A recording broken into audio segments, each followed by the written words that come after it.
সারা দেশে আরও 18,566টি আশ্রয় প্রকল্পের ঘর হস্তান্তর করবেন প্রধানমন্ত্রী শেখ হাসিনা।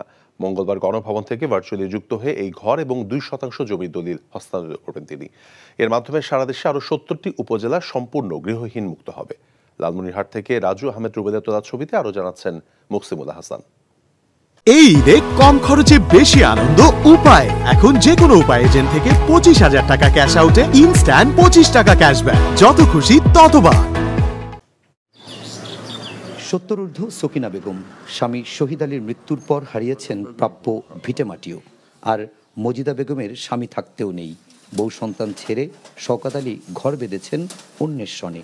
নদী ভাঙনের ফলে বানের জলে ভেসে গেছে ঘরবাড়ি, সব হারিয়ে নিঃস্ব সকিনা মজিদার ঠাঁই এখন আশ্রয়ন প্রকল্পের 2 শতকের জমি, সাথে সেমি পাকা ঘর। সরকার দেশে করি এমন সুন্দরভাবে খাওয়া লাগছে। বাবা একটা কি ঘরে আমার বাবা কেউ নেই। আগে চরে আসলাম, এখন নদী ভেঙে এখানে আসলাম বাবার জমিতে, আর তারপরে এই যে ঘর পায় এখানে আসছি। আর 84 বছরের বৃদ্ধ ফজলে করিম জমিসহ আশ্রয়নের ঘর পেয়ে এই বয়সেও স্বপ্ন বুনছেন একটু ভালো থাকার প্রত্যাশায়। জমি দিল হাসিনা, উনি যে আমাদের যে ঘর দুয়ারগুলো যে দিল, আমরা অনেক শান্তি আছি। উনি আমাদের খুব উপকার করছে, আমরা খুব কষ্টই ছিলাম।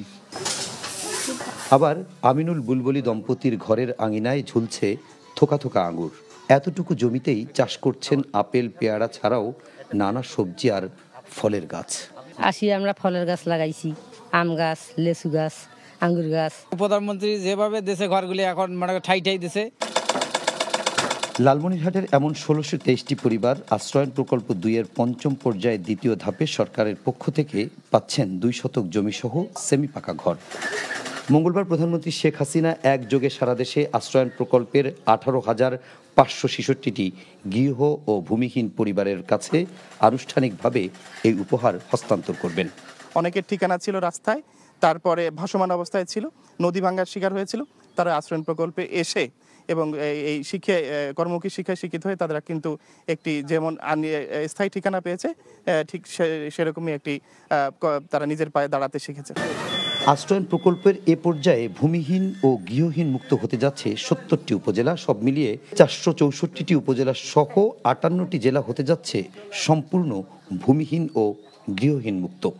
দেশের একজন মানুষও গৃহহীন এবং ভূমিহীন থাকবে না। প্রধানমন্ত্রী এই ঘোষণার সফল বাস্তবায়নেরই মধ্যে দেশে 6 লাখেরও বেশি গৃহ নির্মিত হয়েছে, যার ফলে উপকারভোগীর সংখ্যা 15 লাখেরও বেশি। সেই সঙ্গে সম্পূর্ণ ভূমিহীন এবং গৃহহীন মুক্ত হয়েছে দেশের অসংখ্য জেলা উপজেলা। সবচেয়ে বড় কথা, বদলেছে এখানকার মানুষের জীবন এবং জীবিকা। Muksimul Hasan, NTV news, Kaliganj, Lalmonirhat.